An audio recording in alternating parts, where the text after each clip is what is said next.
TV조선 취재기자들이 전하는 뉴스의 중심, 보도본부 한나인, 저는 신효섭입니다.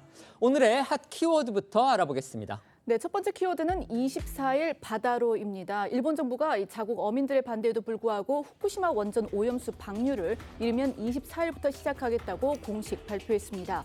방류는 향후 30년간 이뤄질 예정인데 민주당은 오늘 긴급 의원총회를 열고 일본 대사관을 항의 방문하는 등 총공세를 예고했습니다. 다음 키워드는 보수 대법원장 후보입니다. 윤석열 대통령이 오늘 새 대법원장 후보자로 이균용 서울고법 부장판사를 지명했습니다. 경남 하만 출신으로 올해 61세인 이 후보자는 서울대 법대를 나와서 서울 남부지법원장, 대전 고법원장을 지냈으며 확실한 보수 성향으로 평가됩니다. 대통령실은 원칙과 정의, 상식에 기반해 사법부를 이끌어갈 적임자라고 설명했습니다. 세 번째 키워드는 불출마가 변수입니다. 국회 윤리특위 소위가 오전에 코인 논란과 관련한 김남국 의원의 징계 수위를 결정할 예정이었지만 김 의원이 회의 직전에 내년 총선 불출마를 발표해서 오늘 표결 여부가 유동적입니다. 오전 회의에서 민주당 측은 김 의원의 불출마가 큰 상황 변화라며 징계 표결을 한 주 미루자는 주장도 했습니다. 네 번째 키워드는 모를 리 없답니다. 이재명 대표 부인 김혜경 씨의 경기도 법인카드 유용 의혹을 공익신고한 A씨가 주범은 이재명 대표라며 폭로를 이어갔습니다. A씨는 언론 인터뷰에서 이 대표가 부인의 법인카드 유용을 모를 리 없다고 주장한 반면 이 대표 측은 아직까지 반응이 없습니다. 다음 키워드는 허세의 대가는 감옥입니다. 최근 인터넷에 우후죽순 퍼지고 있는 살인 예고글과 관련해 한동훈 법무장관이 강경 대응을 강조했습니다. 한 장관은 허세의 대가는 감옥에 가는 게 될 거라면서 미성년자라도 구속할 거라고 경고했습니다. 마지막 키워드는 30만 원까지 쏜다입니다. 국민권익위가 어제 김영란법으로 불리는 청탁금지법의 시행령을 개정해 명절 선물 한도 금액을 올렸습니다. 농축수산물 선물 상한액이 명절은 20만 원에서 30만 원까지 늘어나 이번 추석부터 공직자도 최대 30만 원까지 선물을 주고받을 수 있게 됩니다. 첫 번째 이슈로 가보겠습니다. 영상부터 확인하시죠.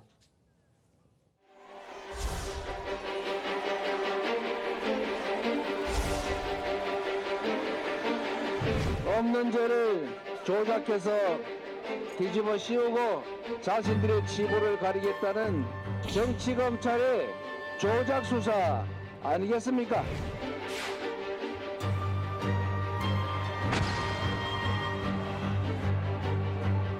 여당과 검찰이 정치 공작을 하고 있다. 국가 권력을 악용해서 이렇게 정치에 국가 권력을 남용하면 안 된다 이 말입니다.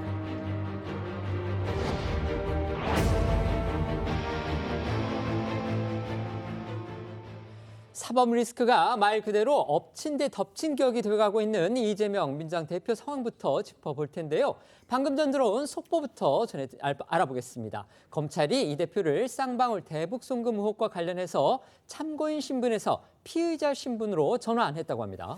그렇습니다. 쌍방울 불법 대북 송금 의혹을 수사 중인 검찰이 최근 이재명 대표에 대해서 제3자 뇌물 혐의를 적용해서 피의자 신분으로 입건했다는 보도가 나왔습니다. 사실 이 대표가 이번 사건으로 소환 조사를 받을 거라는 건 다 알려진 내용이어서 참고인에서 피의자로 신분이 바뀌는 건 시간 문제긴 했습니다. 이번 사건과 관련해서 검찰이 의심하는 이 대표 혐의는 경기지사 시절에 쌍방울의 대북 사업에 관한 특혜를 제공한 대신에 자신의 방북 비용 300만 달러를 대신 내도록 했다는 겁니다. 쌍방울이 북한에 건넨 이 방북비는 뇌물로 보고 이 대표에게는 부정한 청탁의 대가로 뇌물을 제공하도록 한 제3자 뇌물 혐의를 적용한 겁니다. 검찰은 지난달 초 이화영 전 부지사가 이 대표에게 쌍방울의 대북 송금 관련 보고를 했다 이렇게 진술한 뒤부터 이때부터 이 대표를 피의자로 입건하는 안을 검토해왔습니다. 이 전 부지사는 최근 검찰 조사에서도 이 대표에게 대북 송금을 보고했다는 취지의 기존 입장을 유지한 것으로 전해졌습니다. 김보은 기자가 이 같은 보도에 대해서 검찰 측의 사실 여부 확인해 보셨죠? 네, 수원지검은 관련 보도 내용에 대해서 공식적으로 오보 대응은 없다 이렇게 답을 했습니다. 오보 대응은 없다. 이건 검찰이 이제 보통 기사를 부인하지 않는 방식으로 사실상 인정할 때 쓰는 그런 표현입니다. 관련해서 오늘 이화영 전 부지사의 재판도 열렸는데요. 어제 저희 방송에서 오늘 변호사가 나올지가 이 재판이 수락할지 가리는 핵심 변수다 이렇게 말씀을 드렸는데 그 우려가 현실이 됐습니다. 실질적 변론을 맡아왔던 변호인단이 어제 오후에 전격적으로 사임하면서 오늘 재판 또 공전하고 말았습니다. 네, 어제 오후였죠. 그동안 이화영 전 부지사 변론을 맡아왔던 이 법무법인 해광이 사임계를 제출을 했다는 소식이 전해졌거든요. 앞서 이 전 부지사 부인이 이 해임 신고서를 제출했던 바로 그 법무법인이고요. 이 해광 측은 이 전 부지사 부인이 계속해서 변론을 반대하고 또 변호사를 비난하는 행위를 멈추지 않고 있다면서 이 사임 이유를 밝힌 것으로 알려졌습니다. 관련해 앞서 나왔던 이 전 부지사 부인의 목소리부터 들어보겠습니다. 제가 변호사님한테 전화를 드렸어요. 이게 어떻게 된 거냐 그랬더니 뭐 이화영 씨가 이미 진술을 해서 자기는 할 수가 없대요. 이재명 당국을 뭐 보고를 했다라는 식으로 얘기를 한대요. 그래서 그 본인하고 확인을 해보고 얘기를 하셔야죠. 변호사 입이 곧 이화영 입인데 지금 어떻게 하시려고 그래요 하고 제가 강하게 항의를 했어요. 아마 검찰에서 변호사한테 어떤 조언을 했을 것 같아요. 이렇게 네가 이재명 당국 그거를 불면은 이거는 이렇게 해주겠다라는. 여기에 이 지난 재판에서 해광을 대신해서 변론에 나섰던 이 법무법인 덕수 측 김형태 변호사도 사임을 했잖아요. 그러니까 그렇죠. 이 김 변호사 같은 경우는 그 이 전 부지사의 동의도 없이 이 전 부지사가 이 검찰에 그 허위 제백을 했다 그런 취지의 이제 증거 의견서를 내고 검찰과 좀 설전을 주고받다가 이제 사임을 한 상황인데 때문에 이 전 부지사는 오늘 재판에 변호인 없이 출석을 하게 된 겁니다. 몇 번 말씀드렸던 대로 이 현행법상 구속된 피고인의 재판이기 때문에 변호인이 없이는 재판을 진행할 수가 없습니다. 결국 재판부가 더 이상의 공판 지연을 막기 위해서 이 국선 변호인 선임을 결정하는 아주 초강수를 둔 겁니다. 사실 그래서 오늘 오전 재판에서 이제 홀로 출석을 했던 이화영 전 부지사가 지금 가족 설득도 어렵고 또 법무법인 해광 그쪽 설득도 어렵다. 새로운 사선 변호인을 선임할 기회를 달라 이렇게 요청을 했다는데 재판부는 절차가 너무 지연되는 상황이기 때문에 이 전 부지사 의견을 받아들이지 않은 것으로 이제 전해지고 있고요. 이 국선 변호사를 선임해서 오후 재판을 진행하겠다 이렇게 밝혔습니다. 지난번 재판에서 검찰이 이 변호인단의 재판 방해 이걸 주장하면서 국선 변호인이라도 선임해서 재판 진행해야 한다 이렇게 주장을 했습니다. 결국 재판부가 이 같은 검찰의 요구를 받아들인 그런 결과가 됐는데요. 그런데 이 실무적으로 이 국선 변호사 선임은 오후 재판에는 가능한 건지 이게 또 궁금합니다. 네, 저 그래서 이제 절차를 좀 알아봤는데요. 법원마다 국선 변호인 단이 구성이 되어 있습니다. 풀이 구성이 되어 있고 순번대로 사건이 배정되는 식으로 그렇게 배당이 된다고 합니다. 이 전 부지사의 재판 역시 이런 절차에 따라서 이번 순번인 국선 변호인에게 이 사건이 배당이 되게 됩니다. 또 오후 재판의 경우에 김성태 전 쌍방울 회장에 대한 검찰 측의 신문이 예정돼 있어서 이 전 부지사 측 변호인이 뭐 어떻게 특별히 할 일이 없기 때문에 국선 변호인을 일단 앉히고 재판을 강행할 걸로 보입니다. 재판부는 이 다음 기일까지 이 전 부지사 측이 변호인을 새로 선임하거나 아니면 오늘 이제 오게 되는 국선 변호인한테 기록을 검토할 시간을 주겠다 그런 방침입니다. 만약에 사설 변호인을 선임하지 못한다면 오늘 선임하는 국선 변호인이 이제 앞으로 계속해서 이화영 전 부지사의 변호를 맡게 되는 겁니다. 그렇다면 이제 이 변호인이든지 아니면은 새로운 뭐 어쨌든 사설 변호인이 오든지 간에 결국 이 사건 기록이 굉장히 방대한 것으로 그렇게 알려져 있는데 이걸 다시 검토하는 그런 과정과 시간이 불가피한 그런 상황이 되는 겁니다. 결국 정상 재판은 이제 사실상 또 연기가 되면서 이 대표를 향한 검찰 수사에도 변수가 될 수 있는 지금 그런 상황이 된 겁니다. 당장 쌍방울 대북 송금과 백현 등 의혹을 묶어서 이 대표한테 이 구속영장을 청구를 하려고 했던 검찰로서는 이 영장 청구 시점을 늦출 수밖에 없는데요. 이대로라면 다음 달에 영장 청구 가능성이 높고요. 그렇게 되면 회기를 중단할 수 없는 정기국회 기간이기 때문에 이 대표에 대한 국회 본회의 체포동의안 표결이 불가피하게 됩니다. 정기국회에서의 체포한 표결, 정말 이재명 대표나 민주당으로서는 반갑지만은 않은 그런 상황일 텐데 이 전 부지사 재판이 공전을 거듭하는 거 이것도 역시 이 대표한테는 형사적으로 불리하게 작용할 수도 있다. 지금 이런 관측도 나오나 봅니다. 왜 그런 말이 나오냐면 검찰이 이 전 부지사의 그 재판이 이게 이제 계속 지연되고 있는 그런 상황에서 이 대표 측의 증거인멸 정황을 주시하고 있기 때문에 그런 건데요. 당장 오늘 또 이 검찰 측에서는요. 이 전 부지사의 재판이 공전을 거듭하는 것을 이게 단순히 뭐 피고인과 가족 간의 불화 뭐 이런 견해차라고 보기가 어렵다. 조직적인 누군가의 사법 방해 행위가 의심된다는 그런 주장이 나온 것으로도 알려졌습니다. 뭐 검찰의 시각이긴 하지만 조직적인 누군가 결국 사실상 이 대표 측 혹은 민주당을 검찰이 겨냥한 것으로 그렇게 볼 수 있겠습니다. 그렇습니다. 이와 관련해서 검찰 출신인 이 비명계 조웅천 의원이 오늘 라디오에 나와서 이 전 부지사의 재판이 자꾸 이렇게 공전하는 게 이 대표에게 불리할 거다 이렇게 분석을 했습니다. 들어보시죠. 만약에 실질 심사 받고 하면 구속 가능성은 어떻게 보십니까? 참 어려운 질문이신데요. 예. 이화영 지사의 진술이 유지가 되느냐 마느냐 또 이것도 굉장히 중요한 거 아니겠습니까? 네네. 상당히 비정상적인 이런 진행이 지금 되고 있는데 요는 이화영 전 부지사의 진술, 법정 검찰 진술에 대한 증거능력 부여 과정에서 지금 딱 걸려 있는 거거든요. 예. 그러니까 이게 법원이 그렇게 좋지 않게 볼 것 아닌가.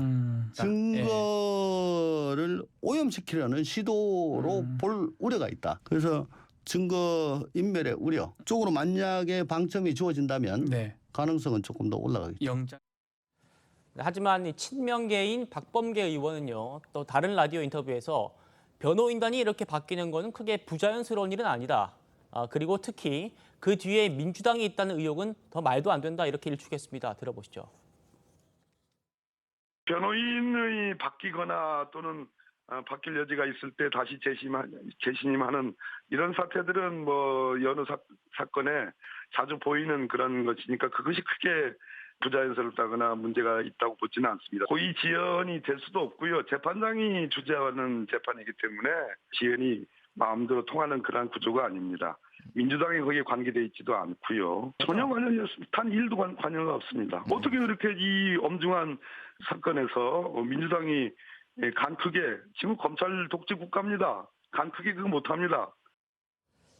이재명 대표에겐 산 넘어 산인격이라고 해야 할까요? 이제 대선 당시에 불거졌던 배우자 김혜경 씨의 이 법인카드 사적 유용 의혹까지 다시 점화하는 그런 분위기입니다. 네, 당시 이 김혜경 씨의 법인카드 사적 유용 의혹과 이른바 갑질 의혹이죠. 이 과잉 의전 의혹 등을 언론에 제보를 하고 이후에 권익위로부터 공익 제보자로 인정을 받은 A 씨가 이번에는 이재명 대표를 직접 거론을 하고 나선 건데요.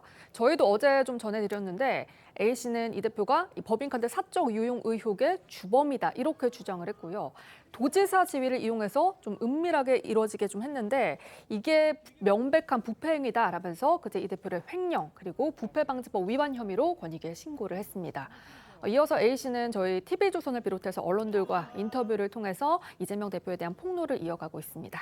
A 씨가 이제 방송으로서는 처음으로 저희 TV조선과 인터뷰를 가졌는데요. 직접 기자와 만났고 또 육성으로 폭로를 이어갔습니다. 네, 맞습니다. A 씨는 이제 당시에 경기도청 7급 공무원이었는데 이제 당시 그 상급자였던 배모 씨로부터 이재명 대표의 그 분당 순회동 자택 이불을 빨아오라는 지시를 받았다 이제 이렇게 주장을 했습니다. 참고로 배 씨 같은 경우에는 저희도 이제 계속 설명을 해드렸지만은 이 대표 부인 김혜경 씨의 수행비서 역할을 하던 이제 5급 공무원이고 그 앞서서 그 법인카드 유용 의혹으로 1심에서 유죄 판결을 받았습니다. A 씨가 저희 TV조선과의 인터뷰에서 털어놓은 이야기부터 들어보시겠습니다. 지사 집에 있는 이불 빨래도 했던 적이 있습니다. 가 가지고 와서 공간 세탁기에서 돌려가지고 그거를 봉지에 넣어서 어디다 갖다 놔라.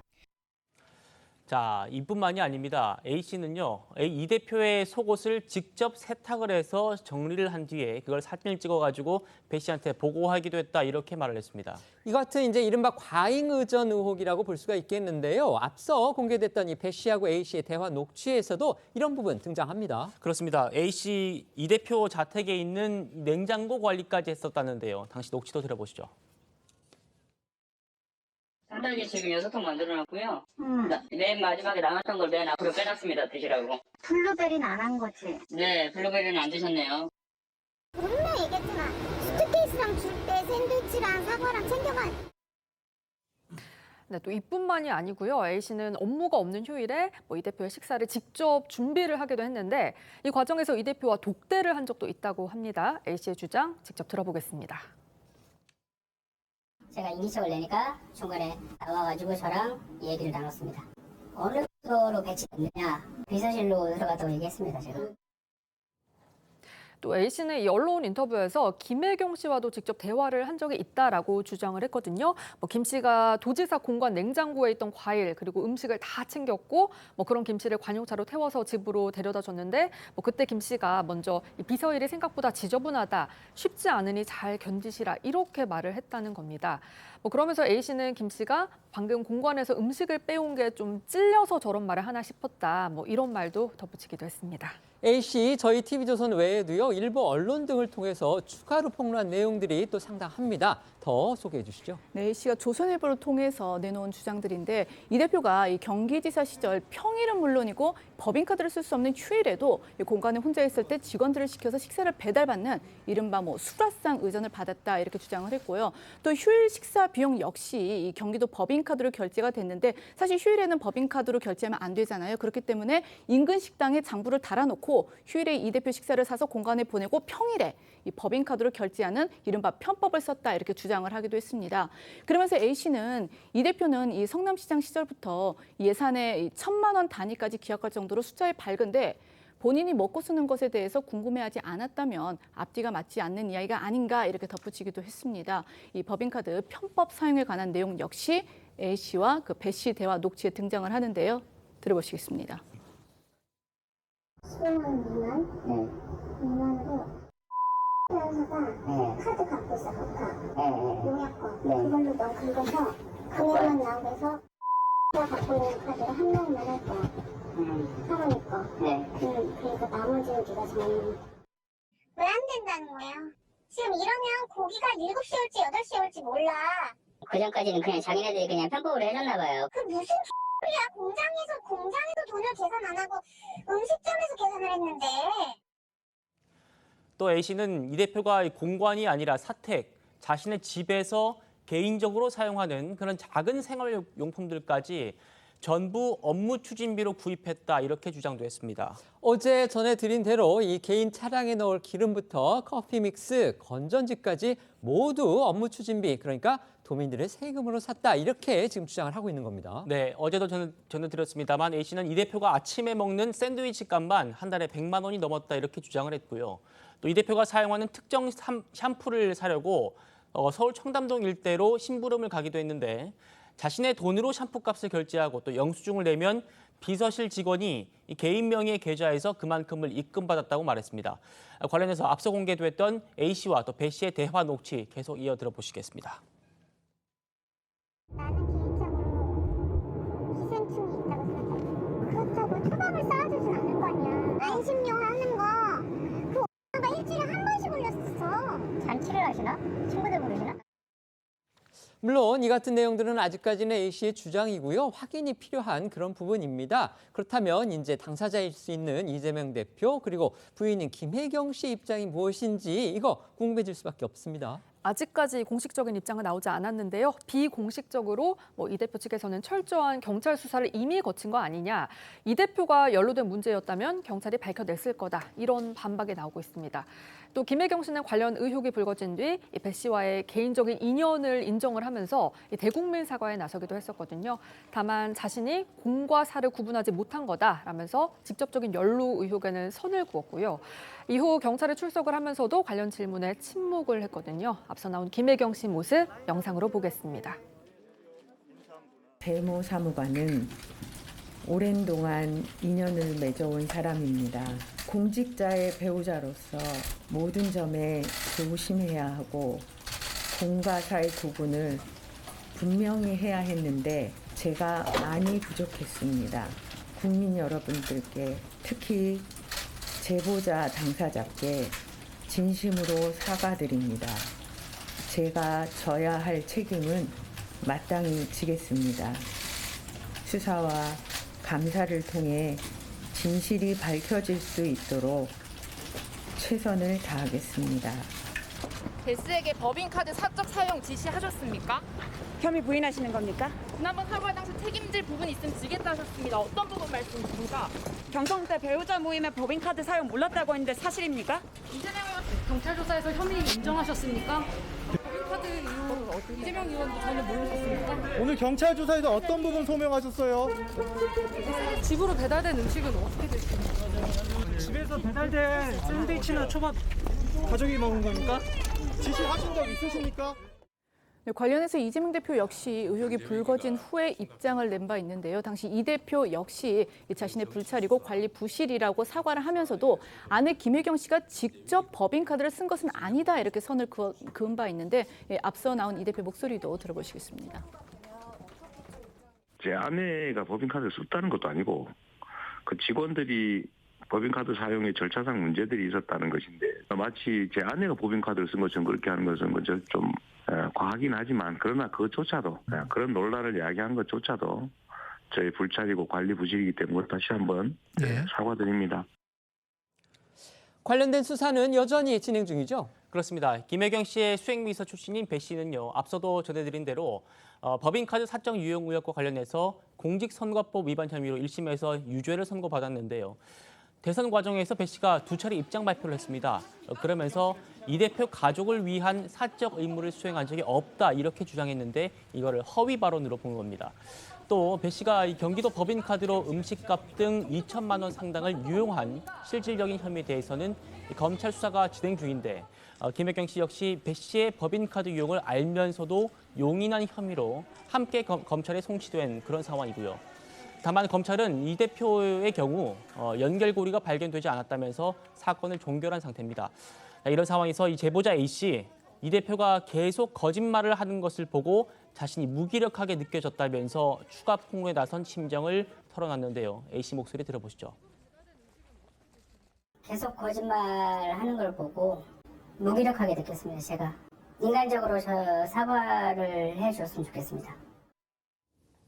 지금 전해드린 대로 이재명 대표 부인인 그 김혜경 씨의 경기도 법인카드 유용 의혹과 관련해서 이 사실을 처음 제보했던 그 A 씨가요. 지금 연일 방송과 그다음에 언론 인터뷰를 통해서 이재명 대표도 모든 걸 알았을 것이다. 이렇게 지금 주장을 하고 있습니다. 그런데 아까 저희가 들려드린 그 녹취를 보면은요. 이재명 대표는 부인도 심지어 몰랐을 것이다. 부인도 몰랐고 그냥 쓰는 과정에서 일부 부하 직원들이 절차상의 문제가 있었던 거는 사실이다. 하지만 어쨌든 그래도 사과하겠다. 이렇게 얘기를 했기 때문에 지금 본인은 물론이고 부인까지 전부 이 법인카드 이용 의혹과 관련해서는 전혀 무관한 것처럼 그렇게 해명을 해왔습니다. 물론 그런데 궁금한 것은 이렇게 지금 A씨의 폭로가 계속 이어지고 있는데도 지금 이재명 대표 측이라든지 아니면 민주당의 대표실이라든지 아니면 민주당의 대변인실이라든지 어느 쪽에서도 공식적인 반응을 지금 보이지 않고 있는 겁니다. 이전에 어떤 의혹 제기 때와는 좀 뭔가 달라 보인다 이런 생각도 들거든요. 어떻습니까? 그러니까 뭐 여러 가지 측면을 고려한 것 같고요. 뭐 저도 대변인실에 있긴 있지만 지금 제보자 A 씨가 총선을 한 7, 8개월 앞두고 왜 이 문제를 다시 꺼집어냈을까라는 뭐 얘기 좀 생각을 하게 되고 두 번째는 앞서 이제 밝혔듯이 경찰에서 이재명 대표에 대한 당시 지사가 여기에 연루가 돼 있다라는 것을 조사를 했잖아요. 근데 관련성을 못 밝혔어요. 뭐 경찰이 어련히 알아서 관련성을 못 밝혔겠습니까? 있었으면 당연히 입건을 했겠죠. 그래서 이미 끝난 수사상을 다시 제보자 A 씨가 끄집어내서 하는데 이걸 좀 생각을 해보면 좀 이 영역이 모호합니다. 그러니까 이재명 지사가 가지고 있는 뭐 지사로서 여러 직원들이 법인카드를 쓰는데 이 부분이 지사가 그거를 인지했냐 그거잖아요. 요지는. 근데 그걸 인지하기가 어려운 것들이 의정할 때는 국회의원들도 그렇습니다. 본인의 차에 무슨 음식이 있고 그러면 그 일일이 수행한테 물어보지 않습니다.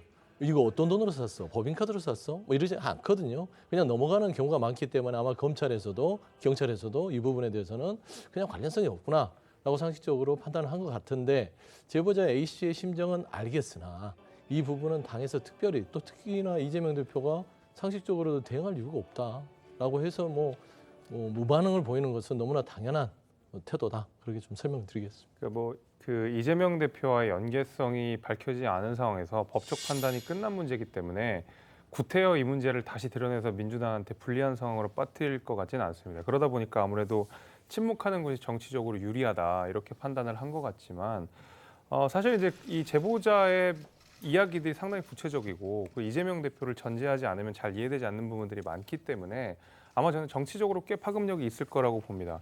이 제보자가 끊임없이 추가 폭로를 이어가고 있는 상황에서 이제야말로 이재명 대표가 이 사실들을 인지하고 있다라는 말이 이제 공익 제보자를 통해서 나왔던 만큼 추가적으로 어떤 식으로 이게 정치권에 영향을 미칠지는 모르겠습니다만은 민주당 입장에서는 이 공익 제보자의 말을 신뢰할 수 없다. 뭐 정치적 목적이 있는 것이 아니냐라는 식으로 프레임을 잡아갈 것이 너무 분명하긴 하지만은 결국에는 이 제보자가 이 폭로를 한 이후에 공익제보를 한 이후에 어떠한 대가를 받았느냐, 정치적 이득을 얻었느냐 하나도 없습니다. 오히려 지금 이 언론 인터뷰를 보게 되면 생활고에 시달리고 있다라는 얘기를 들은 바 있거든요. 그러니까 본인은 폭로를 함으로써 얻어지는 정치적 이익이 전혀 없는데 추가 폭로를 이어간다고 한다 그러면 결국 정말 자신이 알고 있는 내용들을 바탕으로 이거를 공익적으로 알릴 필요가 있다는 판단을 한 것 같거든요.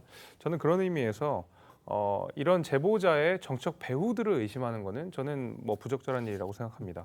앞서 잠깐 언급은 했는데요. 이재명 대표에 대한 검찰의 그 영장 청구 시기 또 그에 따른 체포안의 국회 표결 여부 이걸 놓고서 지금 정치권의 관심 상당히 큽니다. 여야 정치권에서는요. 이를 두고서 치열한 공방 벌어지고 있습니다. 네, 앞서 이재명 대표가 검찰을 향해서 이 자신에 대한 구속영장을 비회기 때 이제 청구를 하라 이렇게 이제 요구를 했었는데 이를 두고 이제 여야는 계속 공방을 벌이고 있는 상황입니다. 야당에서는 검찰이 회기 기간에 영장을 청구하는 것은 이 당내 갈등을 노리는 일종의 뭐 정치적인 의도가 있다 이런 주장을 펼치면서 이재명 대표의 입장에 힘을 보태고 있는 반면에 여당에서는 이재명 대표가 비회기 때 구속영장을 청구하라고 요구한 것은 오만한 발상이다 이러면서 공세를 하는 상황입니다. 여야 목소리 함께 들어보시겠습니다. 지금 우리 당 입장에서는 이재명 당대표 관련해서 당대표께서 방탄국회 열지 않겠다라고 얘기를 했고 검찰에서 회기 기간에 영장을 청구하겠다라고 하는 것 자체가 분명히 정치적 의도가 있는 거 아니겠습니까? 결국 민주당의 비회기 영장 청구 주장은 또 다른 특권을 요구하는 오만한 발상이며 체포 동의안 부결을 위한 명분 쌓기일 뿐입니다.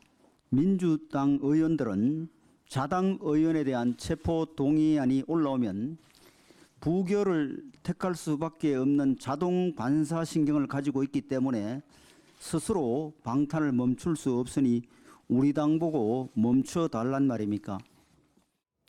국민의힘 윤재욱 원내대표는요. 이어서 불체포 특권 포기는 어렵게 갈 이유가 없다. 회기 때 체포 동의안이 오면 이재명 대표의 뜻을 존중해서 가결의 표를 던지면 되는 것이고 비회기 때 영장이 오게 되면은 이 대표가 자연스럽게 영장 실질 심사를 받으면 된다 이렇게 덧붙였습니다. 영장 청구 시기를 두고서 비회기냐 아니면 회기 중이냐 뭐 여야 공방 아까 보신 것처럼 벌어지고 있는데요. 민주당 안에서는요. 이 회기 중에 만약 체포안이 온다면 어떻게 표결을 할 것이냐 이 방식을 두고서 지금 또 시끄럽습니다. 네, 앞서 그 일부 친명계 의원들이 체포동의안 표결을 보이콧하자 이런 주장을 하면서 여론을 만들어갔는데요. 다시 비명계가 여기에 반발을 하면서 민주당 내부가 굉장히 어지러운 상황입니다. 비명계 조홍천 의원은 체포동의안 표결 보이콧은 현실성이 떨어진다. 안 그래도 민주당이 방탄정당이라는 오명이 있는데 보이콧까지 하면은 국민들은 이번에 봐주지 않을 거다 이렇게 말했습니다. 또 이 대표 본인이 직접 가결해달라고 얘기를 하고 의원들이 자유투표로 그 여부를 결정해야 한다 이렇게 말했는데요. 보이콧을 주장했던 친명계 민영배 또 반대하는 비명계 조홍천 의원 얘기 이어서 들어보시겠습니다. 투표를 거부하면 됩니다. 회의장에 들어갔다가 투표 시작하면 민주당 의원들은 일제히 빠져나오면 되는 겁니다. 그렇게 해서 한동훈의 저 간악한 짓을 반드시 저지해야겠죠? 예. 이게 현실적으로 불가능한 거고. 불가능한 얘기다. 예. 지금 안 그래도 방탄정당이라는 그 오명 때문에 이게 우리 당에 대한 국민적 신뢰를 저하시키는 막 큰 요인 중에 하나가 됐습니다. 국민도 이거 봐주지 않는다. 당당하게 나가겠다라고 하셨으니까 신상 발언 통해 가지고 그냥 가결해달라라고 해서 의원들이 자유투표로 해가지고 그 여부를 결정을 하면 되죠. 민형배 의원으로부터 간악한 짓을 한다 이런 비난을 받은 사람 한동훈 법무부 장관인데요. 한 장관이 어제 국회 법사위에 출석하는 길에 이런 민형배 의원을 비롯한 친명계의 이 체포안 표결 보이콧 주장에 대해서 상당히 수위가 센 발언을 내놔서 또 눈길을 끌었습니다. 네, 한 장관이 어제 법사위에 출석을 하기 전에 기자들을 만나서 민영배 의원을 비롯한 일부 친명계 의원들이 체포안 표결을 보이콧하자라는 주장을 한 데 대해서 지금까지 4번을 했던 방탄보다 더 저질 방탄이다 이렇게 일침을 했거든요. 어제 한동훈 장관의 발언 잠시 듣고 오겠습니다. 4번 연속 방탄했다가 국민 무서워서 특권 포기하겠다고 말한 것은 이재명 대표고요. 김은경 혁신위원장입니다. 그냥 하기 싫으면 하지 말았으면 좋겠어요. 매번 자기들끼리 그러잖아요. 이랬다 저랬다 국민들께서 매번 보시지만 좀 피곤하고 지루하실 것 같습니다. 민주당에서 어제 얘기한 다 들어갔다가 다 퇴장하는 거요. 지금까지 4번 했던 방탄보다 더 저질 방탄입니다. 네, 한 장관은 또 이 대표가 검찰을 향해서 국가폭력이라고 비판한 걸 두고도 똑같이 폭력이란 키워드로 맞받아쳤는데요. 이재명 대표 관련 수사 과정에서 좀 주변인들이 극단적인 선택을 한 점, 또 과거 논란이 되기도 한 이 대표의 변호 이력을 거론하기도 했습니다. 이 대표와 한 장관의 발언 함께 듣고 오겠습니다. 진짜 심각한 폭력은 국가폭력입니다. 지금 이 정권은 국민이 맡긴 권력으로 폭력을 행사하고 있습니다. 국폭정권, 이러한 국가폭력 행사는 절대로 역사가 용서하지 않을 것이다 라는 말씀을 드립니다. 국가폭력이라고 했나요? 본인 수사 과정에서 몇 분이나 돌아가셨는지 한 번만 생각해 본다면 본인이 데이트 폭력이라고 하면서 변호했던 흉악범의 피해를 한 번만이라도 생각해 본다면 폭력이라는 단어를 가지고 뜬금없이 저런 말 만들어낼 것 같지는 않습니다. 한동훈 장관은 법사위에 들어가서도 아주 야당하고 강한 설전을 벌였습니다. 네, 어제 법사위에서는요, 그 전현직 법무부 장관이죠. 그러니까 이제 박범계 민주당 의원과 한동훈 장관이 이 이동관 그 방통위원장 관련해서 법무부 인사정보관리단 업무를 두고서 이 회의 초반부터 신경전을 벌였는데 어제 모습 영상으로 보시겠습니다. 지금 이동관 방통위원장 아직은 후보죠. 그 역시 학폭 문제가 불거졌거든요. 이 인사정보관리단에서 1차 검증이긴 하지만 관계기관에 자료 제출 요구한 적이 있습니까? 개별 검증 내용에 대해서 구체적으로 확인은 못 이 드리고요. 정도도 답을 못 드리고요. 인사정보관리단이 법무부에서 이렇게 하는 것이 음지에서 양지로 끌어올리는 일종의 책임성의 강화, 투명성의 강화라는 그런 취지로 답을 하신 적이 있죠. 지금 양재에서 이렇게 문답을 하고 있죠. 네. 진지하게 좀 답을 당연히 해주세요. 진지합니다. 진지하게 물어주시면 제가 진지하게 답을 하겠습니다.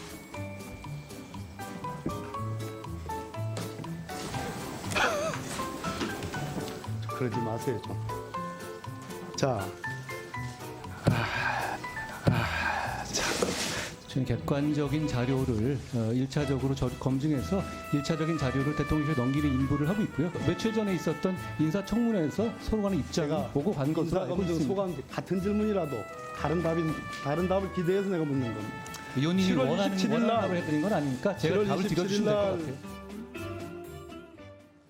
자, 한동훈 장관과 야당 의원들의 설전은요, 검찰의 특수활동비 관련 의혹에서 최고조에 달했습니다.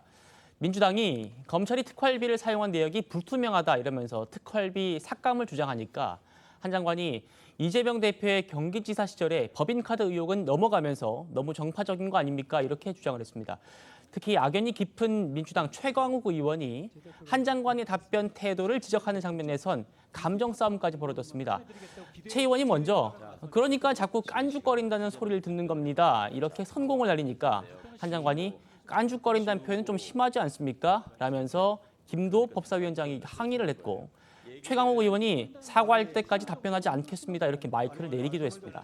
이 깐죽거린다는 표현을 두고서요. 국민의힘 소속인 김도 법상위원장이 최강욱 의원한테 주의를 주기도 했습니다. 네, 그러자 최강욱 의원은 이 현장에서 국어 사전까지 동원해가지고 이 깐죽은 비속어가 아니다 이러면서 주의를 받아들이지 않았습니다. 어제 모습 영상으로 보고 오시죠. 그러니까 취지를 잘 알면 취지에 맞게 답변을 해보세요. 그러니까 자 상호하고 계산 내역 지우고 발표 저렇게 그러니까 자꾸 깐죽거린다는 소리 듣는 거예요. 얘기를 깐죽거린다는 말 지적하는 정도는 좀 심하지 않아요? 아니 말씀을 좀 답변하면서 맨날 반말하지 마세요라고 얘기하죠. 깐죽거리지 마세요. 그러니까 자꾸 반말 듣는 거예요. 위원장님, 저는 이거는 항의를 드릴 수밖에 봅시다. 없습니다. 해당 음식점을 음식점에 상호하고 결제 금액을 답변하지 않겠습니다. 본인 이 얘기는 국회 본회의장에서도 들었던 얘기고 국민들이 다 들어서 알고 계시는 얘기예요. 제발 좀 태도를 무겁게 가지기 바랍니다. 최강욱 의원님한테 그런 얘기 들으니까 진짜 이상합니다. 저렇게 하여튼 그 국무위원의 태도냐고요. 그게 국회의원의 태도입니까? 그럼 국회의원으로서 지금 정부 책임자한테 묻고 있는데 개인적인 감정을 가지고 자꾸 깐족거리는 거 보이니까 그러면 안 되는 갑질하라고 거죠. 그 자리에 있는 건 아니잖아요. 갑질이 아니라 지금 질문을 하는데 자꾸 딴소리하면서 시간 보내는 아니 거잖아요. 갑질하면 자기 막말하는 게 그게 고난이 있다는 거예요? 질문합니다. 판결 질문하세요. 취지에 따라 실질적으로 뭐 깐죽거린다 이런 용어들은 지극히 적절치 않다고 봅니다. 이게 비속어가 아니에요. 국어사전에 있는 날들을 읽어드릴게요. 쓸데없는 소리를 밉살스럽고 짓궂게 달라붙어 계속 짓거리다. 지금 비속어면은 여기에 비속어라고 나오겠죠. 질의의 핵심을 파악하지 못할 사람이 아니거든요. 근데 그 내용을 뻔히 알면서 특유의 그 말꼬리 잡기를 또 하지 않습니까? 저 영상 어떻게 보셨습니까? 감동적이네요. 근데 두 분 다입니까? 아니면 한 분만 감동적이고 한 분이 이성적입니까? 전체의 이제 분위기는 감정적인데 국무위원이라는 자리는 좀 무거워야죠.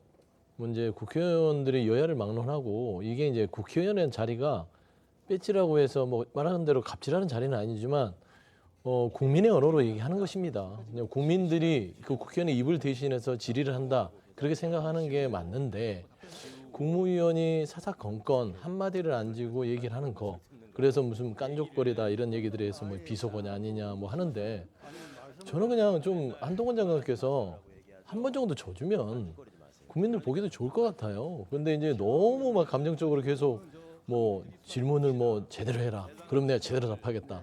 이거는 조금 아니잖아요. 유치하게 보이기도 하고 뭐 더러 국회의원들이 질문을 좀 마음에 안 들게 할 수도 있습니다. 그게 꼭 이번 때 민주당 의원들뿐만 아니라 아주 오랫동안 그런 국회의원들을 많이 봐왔잖아요. 그런데 국무위원이 그런 거에 대해서 좀 무겁게 좀 참고 좀 정중하게 태도를 한다면 한동훈 장관의 격이 더 높아질 텐데 이런 부분에 있어서는 조금 부족하지 않았냐라는 부분에서는 좀 이런 모습 자주 안 봤으면 좋겠는데 한동훈 장관 이제 아마 출마를 하시려고 그러나라는 생각이 좀 저는 개인적으로 좀 듭니다. 그러니까 뭐 국무위원의 태도 지적하는 거야 뭐 할 수 있고 뭐 품위 문제, 품격 문제가 예전부터 많이 나왔던 논의니까 그럴 수 있는데 이게 국어사전에 나왔다고 해서 다 해도 되는 말은 아니거든요. 뭐 반대로 뭐 한동훈 장관이 최고위원한테 까불지 말라는 소리를 했다고 한다면 까불다라는 표현도 국어사전에 있는 거거든요. 근데 그거 최강 의원이 국어사전에 있으니까 기분 안 나빴겠습니까? 그러니까 국어사전에 있다라는 거 여부로 본인의 말의 적절성 여부를 따지는 것은 굉장히 뭐 궁색한 일이라고 생각이 되고요. 최강 의원의 질문들이나 태도들을 보게 되면 어떤 국민의 대표로 나와서 저 자리에 있다라기보다는 지지층을 대표해서 나온 느낌이 너무 강하게 들어요. 예를 들면 사실관계를 다투어서 한동훈 장관을 곤란에 빠뜨리려고 하는 것이 아니라 뭐 태도 문제를 지적한다든지 아니면 뭐 그 말의 어떤 내용들 이런 걸 가지고 계속 말하자면 지적을 하고 있는 것이거든요. 국민의 대표라고 그러면 국민의 대표답게 질문을 해야지 상임위 자리에서 팬덤들을 대표로 해가지고 분풀이하라고 저 자리에 있는 건 아닙니다. 그래서 뭐 국무위원의 태도 지적할 수 있겠습니다만은 기본적으로 질문이라든지 아니면 질문의 내용 같은 것들을 국민의 대표로서의 품격에 맞게 해주시면 더 좋을 것 같습니다. 한동훈 장관하고 설전 벌인 민주당 의원 또 있습니다. 청담동 술자리 의혹 등으로 이렇게 사사건건 부딪혀왔던 김의겸 의원이었습니다. 네, 한동훈 장관이 어제 이 법사위 회의 출석 전에 기자들을 만나서 이 김의겸 의원을 향해 가해자가 피해자에게 하는 농담은 농담이 아니라 그냥 나쁜 짓이다라고 비판을 하면서 정치판에서 거짓말치다 망신당하고 예능판 가서 그러시는 것 같다 이렇게 이야기를 했거든요. 왜 이런 이야기가 나왔는지 먼저 한동훈 장관의 목소리부터 들어보시겠습니다. 제가 고백하자면 제가 유머를 좋아합니다. 그런데 유머의 세계에서 하나의 어떤 공통적인 룰이 있다면요. 가해자가 피해자에게 하는 농담은 농담이 아니라 그냥 나쁜 짓인 겁니다. 김의겸 의원은 정치판에서 뻥치시다가 망신당하고 예능판 가서 그러시는 것 같은데요. 그분이 그러고 다니시는 거에 대해서 사람들이 뭐 이상하게 생각은 않죠. 그렇지만 민주당이 역시 같이 거기에 동참하고 있고 그분의 그런 거짓말과 가짜뉴스에서도 아직도 누구도 제대로 된 사과를 하고 있지 않다는 게 문제 같습니다. 네, 듣고 오신 것처럼 한동훈 장관이 김의겸 의원을 비판한 이유가 있습니다. 그러니까 김 의원이 한 OTT의 코미디 프로그램에 출연해서 한동훈 장관을 언급했기 때문인데 이 김 의원은 한동훈 장관에게 영상 편지를 띄워달라라는 그런 진행자의 말에 이 청담동 술자리 의혹과 관련해서 한 장관이 소송을 제기한 것을 언급을 했거든요. 그러면서 빨리 재판을 결론을 내릴 수 있도록 한동훈 장관께서 힘 좀 써주시길 부탁드린다. 제가 청담동 술자리 의혹을 제기한 지 10개월이 됐는데 아직도 결론을 안 내리고 있다.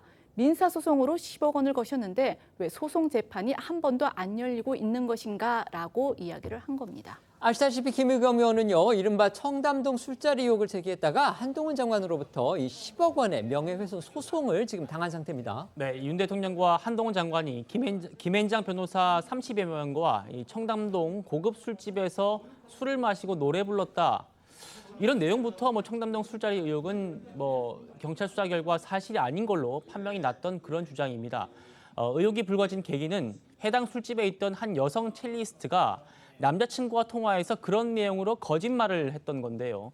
작년 국정감사장에서 김의겸 의원이 처음 의혹을 제기하던 그 모습 보고 오시겠습니다. 오늘은 국정감사에서 제가 제보를 받았습니다. 7월 19일 밤인데요. 그날 술자리를 가신 기억이 있으십니까? 책임 있는 말씀 좀 해주시죠. 매번 그렇게 허황된 말씀을 하시는데요. 어떤 근거로 말씀하시는지 질문 다 해보시죠. 청담동 어딜 다 빌렸어. 근데 한동훈이랑 윤석열까지 다 온 거야. 동배랑 같이 자기가 부르겠대. 동배랑 같이 윤석열이 했고. 저는 뭐 했나요? 왜 안 나오지? 예? 위원님. 이번에 노래를 불렀다고 합니다. 자, 위원님. 저번에 저보고 뭐 걸라고 하지 않았습니까? 이번엔 저랑 뭐 걸면 어떻습니까? 제가 저 비슷한 자리 있거나 저 근방 1km 안에 있었으면 저는 뭐 걸겠습니다. 위원님 뭐 거시죠? 저기서 제가 노래를 부르고 동백 아가씨를 했다고요? 자신 있는 말씀이신가요? 의원님 뭐 거시겠습니까? 거시는 거 좋아하시잖아요. 아니 저보고 거시라고 하셨잖아요. 아니 국정감사 자리에서 저런 찌라시 수준도 안 되는 거 가지고 국무위원을 모욕해놓고 국정감사를 하니 그게 말이 되는 소리입니까? 앞서 말씀드렸듯이 경찰 조사까지 했지만 이 의혹은 허위 사실이라는 그런 조사 결과가 나왔습니다. 그제서야 김 의원이 이 의혹을 공개적으로 처음 제기한 사람으로서 윤 대통령 등 관련된 분들께 심심한 유감을 표한다 이렇게 밝힌 바 있습니다. 하지만 한동훈 장관은 법적 책임을 묻겠다 이렇게 밝혔고요. 지난해 12월에 김 의원과 또 더 탐사, 술자리 의혹의 최초 제보자 등을 상대로 10억 원의 손해배상을 청구하는 그런 소송을 제기한 그런 사건입니다. 청담동 술자리 의혹에 대해서는요, 아까 말씀드린 대로 이제 경찰은 일단 허위 사실이다, 거짓말이다 이렇게 결론을 내렸고, 하지만 이거를 처음 보도했던 그 인터넷 매체는 아직도 여전히 거짓말 아니다 이러면서 이제 계속 이 보도를 하고 있습니다. 그런데 김의겸 의원은 허위 사실로 드러났던 이런 부분에 대해서 유감 표명을 일단 했는데. 최근에 코미디 프로그램에 나와서 다시 한번 이 문제를 갖고서 한동훈 장관을 저격하는 그런 모양새가 됐기 때문에 지금 한 장관이 발끈한 겁니다. 네, 또 김의겸 의원은요, 정치권 압박에서 허위 사실 제조기, 또 양치기 소년으로 불리는 데 대해서 제보자와 녹취가 있는 상황에서 근거를 가지고 한 장관한테 질문을 던진 건데, 그런 것까지 허위 사실, 가짜 뉴스라고 말하는 건 내게 덮어씌우려는 거다라고 주장을 했는데요.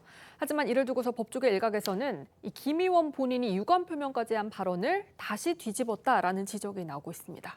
어제 김 의원과 관련한 논란은 또 있었습니다. 이제 국회 법사위에서 김 의원이 군인 사건 수사 기록으로 보이는 그 서류를 들고서 질의를 하는 그런 모습이 노출됐습니다. 그런데 이걸 두고서 지금 기밀 유출 논란이 불거진 겁니다. 먼저 이 군내 수사 기록은 엄연히 기밀로 분류가 되죠. 그런데 어제 이 법사위 질의에서 김의겸 의원이요, 그 고 최상병 사건, 그러니까 이제 그 경북 예천 집중호우 실종자 수색 작업에 구명조끼 없이 투입됐다가 급류에 휩쓸려 순직했던 이 고 최상병 사건에 대한 수사 기록으로 보이는 서류 뭉치를 들어 보였고, 또 이어서 이 관련자들의 이 진술 내용을 읽어 내려갔거든요. 그러니까 이제 여당에서는 경찰에 이첩도 되지 않은 자료다, 수사기밀 유출 의혹 이렇게 제기를 했지만 김 의원은 광범위한 의미의 수사 기록이라면서 이 입수 경위까지 알려줄 필요 없다라고 이야기를 했는데요. 어제 법사위 상황 보시겠습니다. 제가 지금 수사 기록을 가지고 있는데요. 여기에 이 병장들의 한 진술이 있습니다. 면요. 가질 수 있어? 급류로 인해서 휩쓸려가는 그런 상황에서 이대로 죽겠구나라고 생각을 했다. 이렇게 나와 있는 급박한 상황이었습니다. 김의겸 위원님께서 이제 여러 가지 질의를 하는 과정에 수사 기록을 제가 가지고 있습니다. 그것이 공개될 수 없는 자료고 아직 경찰에 이첩도 되지 않은 자료인데. 제가 수사 기록이라고 광범위한 광의의 의미로 이야기를 했습니다. 네. 수사 기록은 수사 기록이지. 공개가 어디 있고? 네, 이겁니다. 네. 자 이건데요. 네. 제가 그까지 알려드릴 필요는 없다고 생각을 합니다. 네. 그러면 수사하세요. 수사하세요.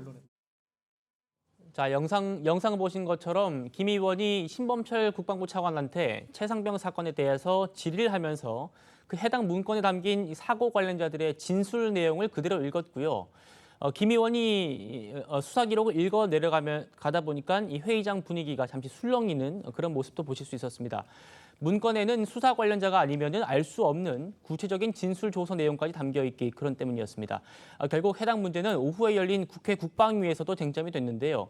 국민의힘 성일종 의원은 수사 기록이 유출이 됐고 뒤에 가서 얼버무리긴 했지만 김 의원 본인도 시인을 했다 이렇게 지적을 했고요. 이종석 국방부 장관이 수사 기록은 유출돼서 안 되는 걸로 알고 있다. 저희들이 법적 조치할 부분을 확인해서 필요하면 하겠다 이렇게 말을 했습니다. 국방위 상황도 보고 오시겠습니다. 장관님 이 사진 좀 보시죠. 이게 오전 법사위에서 김의겸 의원이 질의하는 것을 제가 사진으로 캡처를 했습니다. 병장들의 진술이 있다. 급류에 휘말려가는 상황에서 이대로 죽겠다. 지금 제가 읽어드린 것은 수사 기록에 나와 있는 그대로 김의겸 의원이 질의한 내용입니다. 수사 기록이 유출이 된 것입니다. 본인이 시인을 했습니다. 이 부분은 형법 127조 공무상 기밀 누설에도 관련되고 심각한 문제가 아닐 수 없습니다. 이 부분 조사하시겠습니까? 안 하시겠습니까? 네, 저희들이 법적으로 조치할 부분을 확인해서 필요하다면 하겠습니다. 이게 누군가에 의해서 백과트로 유출이 되어 있다고 한다면 반드시 색출하시기 바랍니다. 예. 군에 이게 만약에 흘러나왔다고 한다면 지금 군이 아니에요, 지금. 앞서 기자가 말했듯이 수사기관의 수사 기록은요 법령상 기밀에 해당이 됩니다. 여당의 주장대로 만약에 이제 수사에 관련했던 사람이 저런 수사 기록을 통째로 특정 정당이라든지 정치인한테 정당한 방법, 그러니까 법이 허용한 그런 방식에 따라서 넘긴 게 아니고 그냥 몰래 흘렸다. 이렇게 되면 공무상 기밀 유출죄에 해당할 수밖에 없습니다. 네, 때문에 국민의힘에서는 김 의원이 해당 문건을 입수한 경위를 문제를 삼으면서 군 관계자가 연루된 공무상 기밀 유출 가능성을 제기를 했습니다. 또 군 기강 차원에서도 이걸 일벌백계 해야 한다라고도 했고요. 법사위에 참석을 했던 신범철 국방부 차관 역시 수사 기록은 보지 못한 거다라면서 입수 경로에 대한 의문점을 제기를 했습니다. 오늘 윤재욱 원내대표 역시 이 국방부 차관조차 볼 수 없었다는 수사 기록이 민주당 의원 손에 들려 있었다는 건 결코 가볍게 넘길 수 있는 사안이 아니다라면서 공무상 비밀 누설죄에 해당하는 사안으로 유출자가 누군지를 밝힐 수사가 조속히 이루어져야 한다고 했는데요. 목소리 듣고 오겠습니다.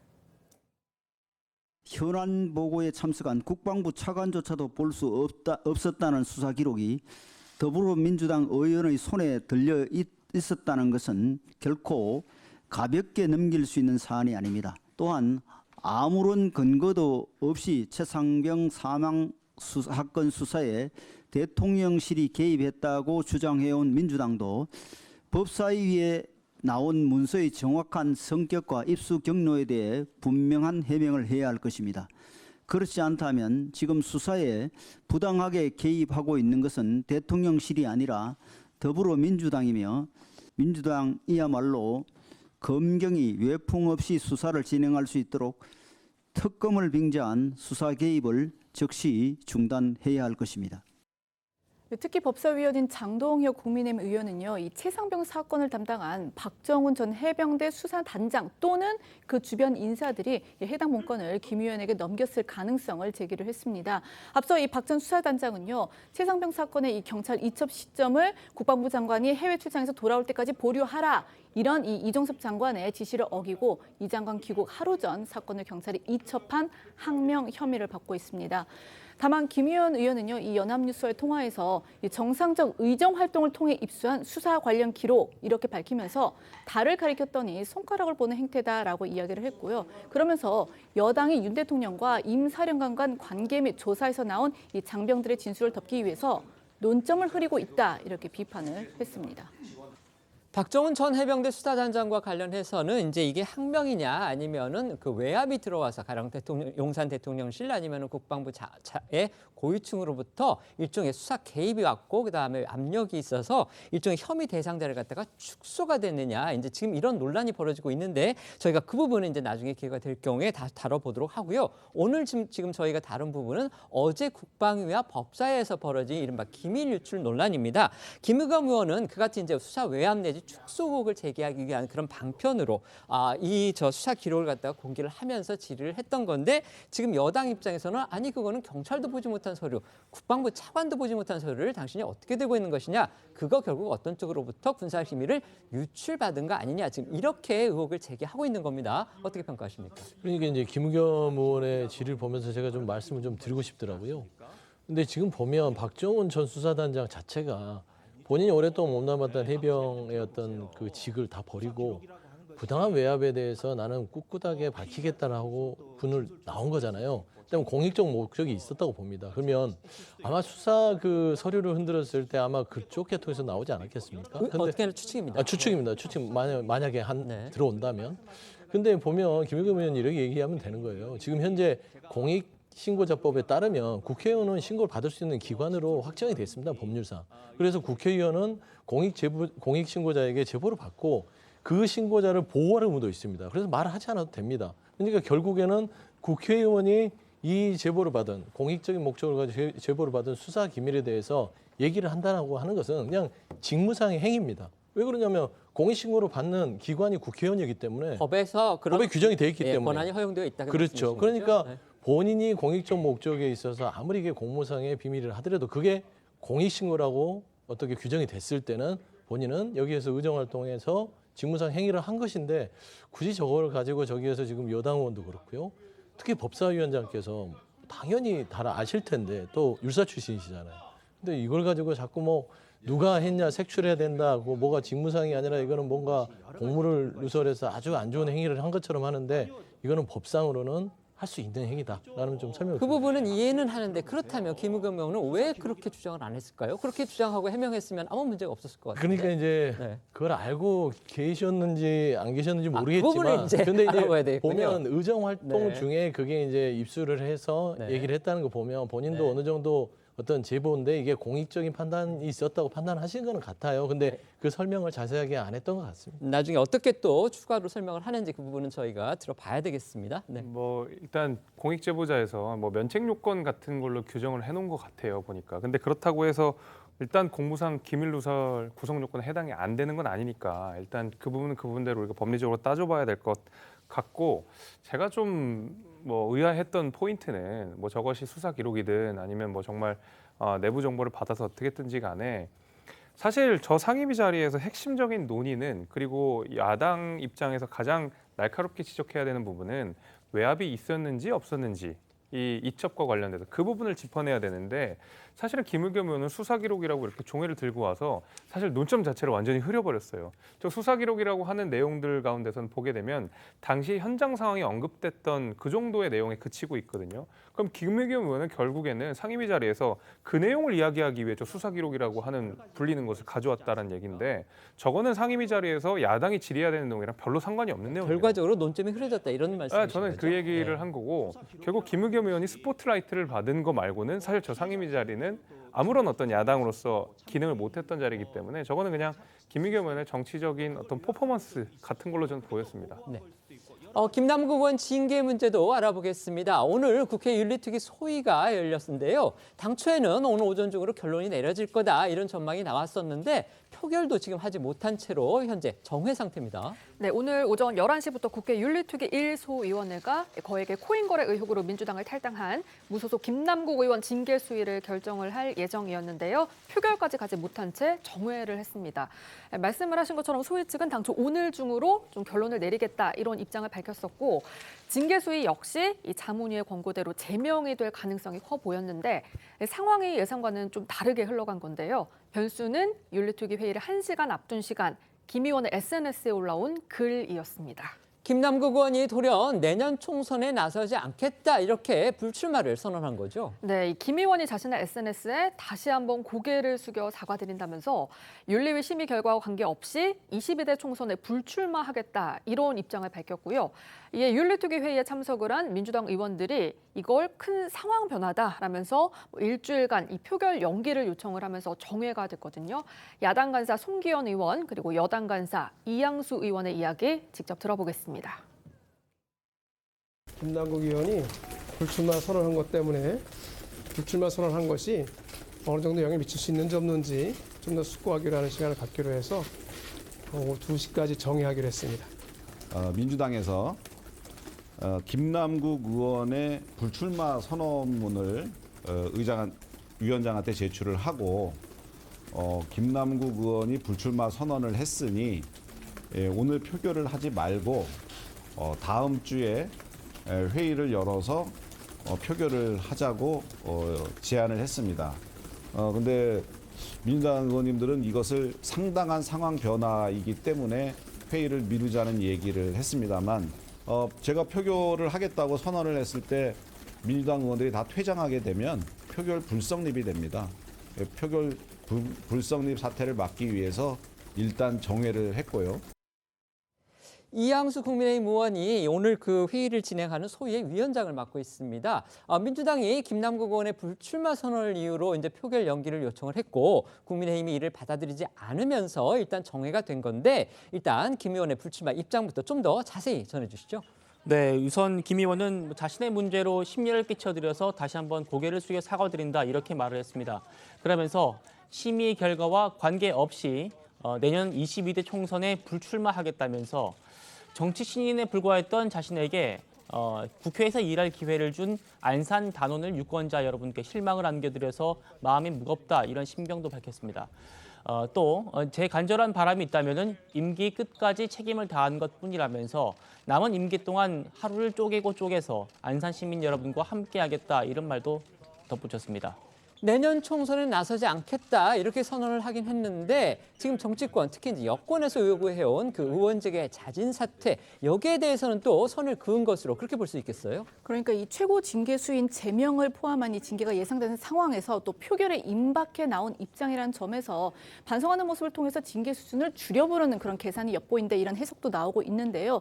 하지만 이 친정이라고 할 수 있는 민주당 안팎에서조차 표결에 영향을 미치려는 꼼수 불출마다 너무 늦었다라는 이제 반응이 나오고 있습니다. 문화일보에 따르면 한 민주당 관계자는 중징계가 나올 것 같으니까 이 표결 직전에 불출마 카드를 꺼내서 불명예만은 피하겠다는 것 아니냐 이렇게 비판한 것으로도 전해졌습니다. 김 의원은 지난주 윤리특위 소위 회의에 참석을 해서 이제 출석을 한 거죠. 마지막으로 소명을 했습니다. 그때 눈물을 보였다 이런 보도들이 이어졌습니다. 네, 지난 17일이었죠. 이 윤리특위가 표결을 앞두고 김 의원을 불러서 마지막 소명 기회를 줬고요. 이 자리에서 김 의원은 감정에 북받쳐서 좀 눈물을 보인 걸로 전해졌습니다. 하지만 여권 일각에서는 이게 악어의 눈물이다 이런 비판이 쏟아졌고요. 김 의원이 아직도 본인을 정치 탄압의 희생양으로 착각을 한다 이런 쓴소리도 나왔었는데요. 지난주 눈시울이 붉어진 얼굴로 회의장을 나섰던 김 의원의 이야기도 다시 한번 들어보겠습니다. 우리 자문위에서 질의하신 내용을 중심으로 해서 성실하게 답변을 드렸습니다. 추가 자료는 저희가 정부에서 부당하다는 의견들도 좀 있는데 그런 의견에 대해서 좀 어떻게 생각하시는지. 제가 드릴 말씀은 아니고 윤리특별위원회에서 공정하고 객관적인 기준에 따라서 합당한 판단을 해주실 거라고 생각을 합니다. 혹시 오늘 뭐 감정적으로 격해지시는 하지만 당시에요. 이 윤리특위 소위 의원들은요. 김 의원의 소명이 충분치 않다. 이렇게 대체적으로 평가를 내는 것으로 알려졌습니다. 네, 김 의원이 눈물에 읍소를 했지만 소위 위원들의 마음은 흔들리지 않은 것으로 그렇게 전해지고 있습니다. 오늘 회의가 열리기 전에 한 윤리특위 위원이 뉴시스에 이렇게 얘기를 했답니다. 당시 김 의원의 소명이 의원들을 설득하기에는 좀 미치지 못했다 이렇게 말을 했답니다. 그보다 앞서서 소위에서는 자문위 검토 자료를 바탕으로 김 의원이 코인 투자 중독 수준이라는 그런 의견이 나오기도 했었습니다. 또 오늘 민주당에서도요. 김 의원이 눈물을 보인 이유에 대해서 공개될 경우에 치명적일 수 있는 어떤 정보가 나온 거 아니겠느냐 이런 취지의 추측도 나왔는데요. 목소리 들어보시겠습니다. 규모와 횟수, 종류에 있어서 너무나 과도하게 많아서 이것은 뭐 투자 중독이 의심된다라는 그런 의견도 나올 정도로 상당히 과도했고요.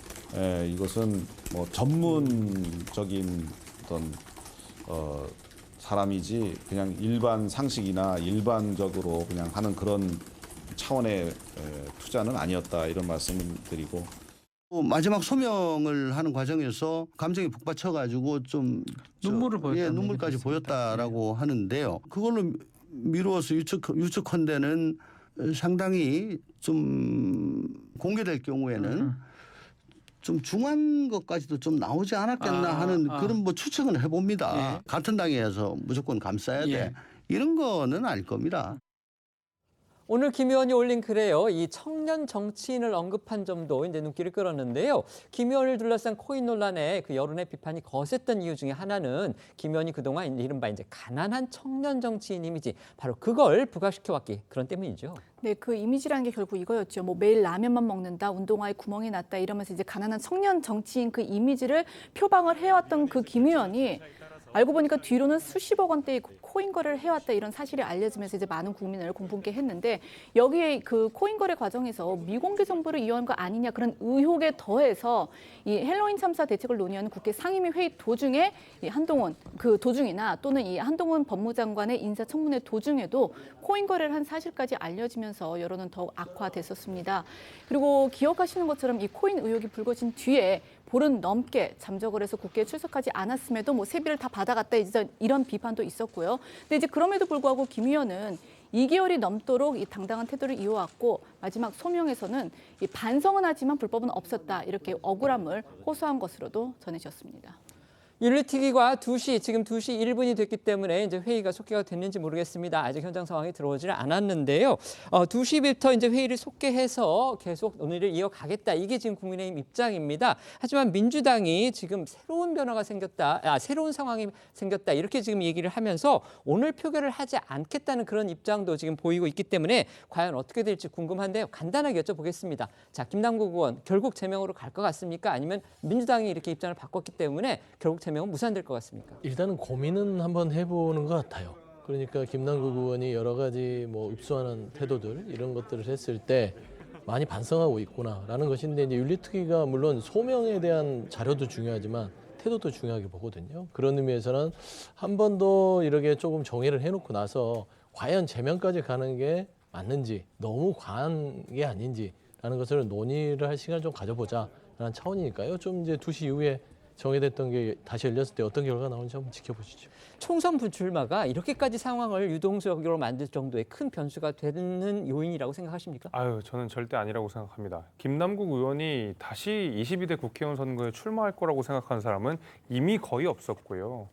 게다가 지금 해당 지역구는 앞으로 통폐합이 되면서 실제로 김남국 의원의 지역구가 남아있을지 모르겠는데 결국에 불출마는 전혀 본인에게 어떤 페널티를 감수하는 정치적 행위가 아닙니다. 너무 당연한 내용들인데 마치 그것을 본인의 제명의 어떤 뭐 양형을 좀 낮추기 위해서 대단한 카드를 던진 것처럼 했지만은 저는 결국 김남국 의원 자체가 만들어낸 소위 말하는 김남국 사태가 너무 부담스러워서 민주당 내에서도 제명 결정으로 갈 가능성이 높다고 봅니다. 네, 방금 현장 취재지 기자로부터 이 소식이 들어왔는데요. 국회 윤리특위 소위가 방금 전에 속개가 된 것으로 그렇게 전해졌습니다. 그래서 김남국 의원의 징계안을 계속 논의를 하는데 말씀드린 것처럼 오늘 징계 표결까지 이루어질지 그래서 징계 수위가 결정됐지 이 부분은 저희가 지켜봐야 되겠고 다음 방송 시간에서 속보는 전해드리도록 그렇게 하겠습니다. 지금부터는 어쩌다 이런 일이 코너로 이어가겠습니다.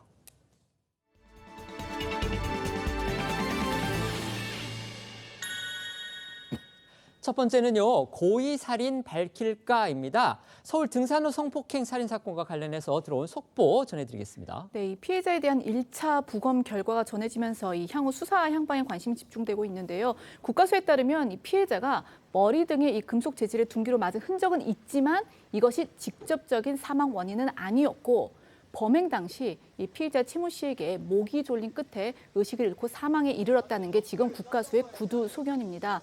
최 씨는 앞서서 범행을 사전에 계획하지 않았고 또 살해할 의도도 없었다고 주장을 하고 있지만 결국 이 부검 과정에서 이런 주장과는 배치되는 그런 이제 법의학 소견이 나온 셈입니다. 관련해서 최 씨의 주장 다시 한번 들어보시겠습니다. 너클 이전에 구매하셨던데 범행 사전에 계획했던 거 맞을까요? 신림 서현 사건에 좀 영향을 받으신 거예요? 그건 아니에요. 살해까지 할 의도는 없으셨나요? 없었어요. 살해 의도 없었다면서 왜 그렇게 심하게 폭행했습니까? 너클은 왜 가지고 간 겁니까? 너클 이전에도 계속 갖고 다니셨습니까? 네. 너클 주머니에 넣어놓고 다니셨던 겁니까? 네. 최 씨에게 살인죄가 적용하는 그런 식으로 이 혐의가 바뀌면서 이 살인의 고의성을 입증하는 거 이게 아주 중요해진 그런 상황이죠. 그렇습니다. 경찰은 피해자가 사망함에 따라 최 씨의 죄명을 기존 강간상해에서 강간살인으로 변경을 했습니다.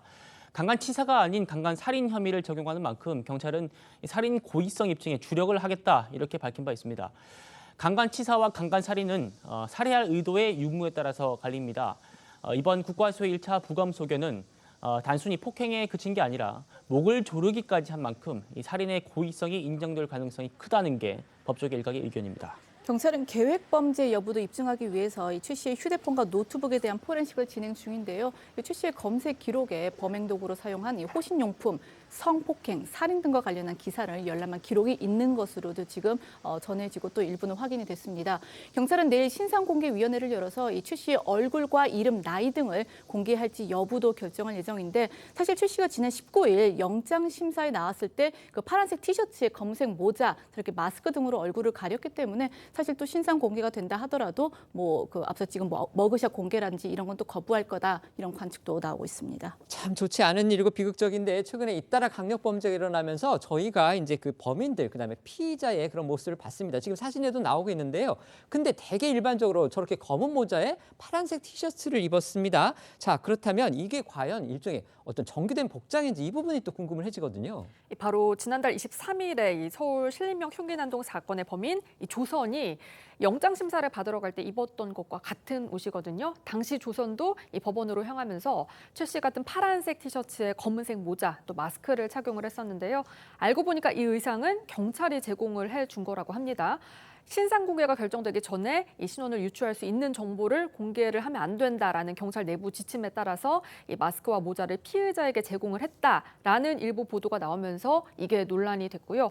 일부 네티즌들은 왜 흉악범한테 경찰이 옷까지 주는 거냐, 왜 모자까지 제공을 해서 뭐 가해자가 얼굴을 가릴 수 있게 도와주는 건지 이걸 이해할 수가 없다 이런 반응들을 보이기도 했습니다. 그래서 저도 이와 관련해서 좀 알아봤는데 경찰에서 이제 이런 답변을 해왔습니다. 이 최 씨와 조선 등이 입은 이 파란 티셔츠와 모자는요. 경찰서 유치장에서 유치인들에게 제공하는 편의복이 맞다 이렇게 이야기를 하면서 왜 그러냐면은 피의자들이 범행 당시 착용했던 옷은 이미 이제 범행으로 인해서 오염이 된 상태고 또 저런 본인들이 입었던 옷들이 자해 위험으로 갈 수 있기 때문에 그런 이제 이런 일종의 똑같은 편의복을 제공을 한다는 것입니다. 경찰은 그러니까 이제 관련 규정에 따라서 어쩔 수 없이 세금을 들여서 저렇게 뭐 옷도 주고 모자도 준다 이제 이렇게 얘기를 하고 있지만 어쨌든 국민들의 어떤 감정상으로 봤을 때는 내가 낸 세금으로서 저렇게까지 서비스를 해줘야 되냐 이런 어떤 분함이라고 그럴까요? 이런 걸 가질 수밖에 없습니다. 그런가 하면요. 한 달 새 흉악범죄가 이렇게 3건이나 잇따라 발생을 하면서 시민 불안, 공포 극도로 커진 상황입니다. 윤석열 대통령이 어제 한덕수 총리한테 특별 지시를 또 내렸습니다. 네, 윤 대통령은 어제 용산 대통령실에서 진행된 주례회동에서 한덕수 총리한테 치안 역량 강화를 포함한 근본적인 대책을 마련을 해달라라고 주문을 했습니다. 앞서 윤 대통령은 분당 서현역 인근에서 발생한 흉기 난동 사건에 대해서 경찰력을 총동원한 초강경 대응을 지시하기도 했었거든요. 한동훈 법무장관은 이 신림역 흉기 난동 사건이 벌어진 이후에 이 살인 예고글이 좀 유행처럼 번지는 것에 대해서 허세의 대가는 감옥이 될 거다라고 경고를 하기도 했는데요. 관련 발언 들어보겠습니다. 본인한테는 아예 어렸을 때 그럴 수 있어 이렇게 그 말이 맞을 수도 있는데 사회를 지키기 위해서 검경은 구속영장을 청구할 겁니다. 그러니까 그런 부분을 조금 오판하지 않아야 된다는 말씀 이 자리에서 좀 드리고요. 예고글이 많아지면 나중에 결국은 조금 더 용기를 내는 사람들이 생기게 마련입니다. 이 사람들이 상당수는 허세거든요. 근데 허세가 조금씩 허용 한도가 높아지는 단계라서 저희는 초장에 지금 굉장히 강력하게 잡아야 된다라고 생각합니다. 그 허세의 대가가 감옥 가는 일이 될 겁니다. 두 번째는요, 장난감 총 강도입니다. 이거 어떤 사건입니까? 네, 어제 저녁 전북 익산의 한 편의점에서 경찰 출동 최고 단계인 코드 제로가 발령이 되고 경찰 특공대까지 투입되는 일이 벌어졌는데요. 바로 총기로 보이는 물체를 든 남성이 편의점에 들어와서 직원을 위협을 하고 현금 50만 원을 빼앗아 달아나는 사건이 벌어졌기 때문입니다. 최근 여러 묻지마 흉기 난동에 이어서 남대였는 이 총기 강도 신고까지 들어오니까 이 경찰이 총출동해서 이 도주한 남성을 쫓았고 결국 3시간여 만에 검거에 성공을 했습니다. 그런데 이렇게 경찰 특공대까지 나섰던 총기 강도 사건, 반전이 있었습니다. 자꾸 보니까 이 외국인 남성 가지고 있던 총기도 진짜가 아닌 장난감이었던 건데요. 장난감 총에 속아 넘어갈 수밖에 없던 이유, 이 영상을 보시면 알 수 있습니다. 보시는 것처럼 이 남성이 옷 안쪽에 장난감 총을 숨기고 살짝 내보이면서 직원을 위협했기 때문에 공포감을 좀 느낀 걸로 보이고요. 또 총기를 본 뒤에 좀 얼어붙어 있는 직원한테 이 외국인 남성은 스마트폰 번역기까지 이용을 해가면서 돈 내놔라 이렇게 요구를 한 걸로 알려졌습니다. 경찰은 남성을 상대로 정확한 범행 동기와 또 여죄를 조사할 계획이라고 하는데요.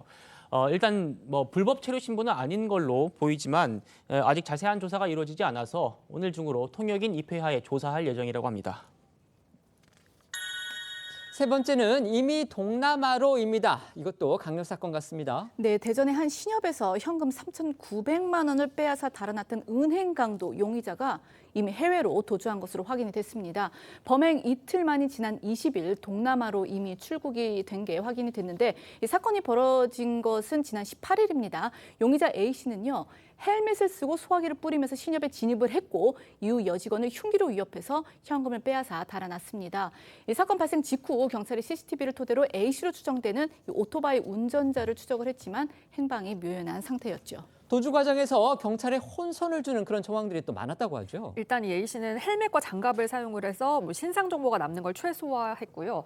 앞서 범행에 사용하기 위한 이 오토바이를 훔칠 때도 갖가지 이동 수단으로 여기저기를 돌아다니면서 목적지에 도착하는 이른바 뺑뺑이 수법을 썼던 걸로 알려졌거든요. 은행 강도 이후에도 이 훔친 오토바이 2대를 모두 버리고 이 도주 수단을 바꾸고 이 국도와 CCTV가 없는 길로 이동을 하는 등 이렇게 경찰 수사망을 교란한 것으로 전해졌습니다. 그런데 어떻게 동남아로 출국한 행적이 꼬리가 잡힌 겁니까? 네, 경찰에서는 수사 중인 상황이라서 구체적인 내용을 밝히는데 조심스러운 모습입니다. 하지만 이 범행 전후에 용의자 행적을 면밀하게 분석한 끝에 범행에 사용한 승용차를 발견해서 신원을 특정했고요. 그 행적을 확인할 수 있었던 걸로 전해집니다.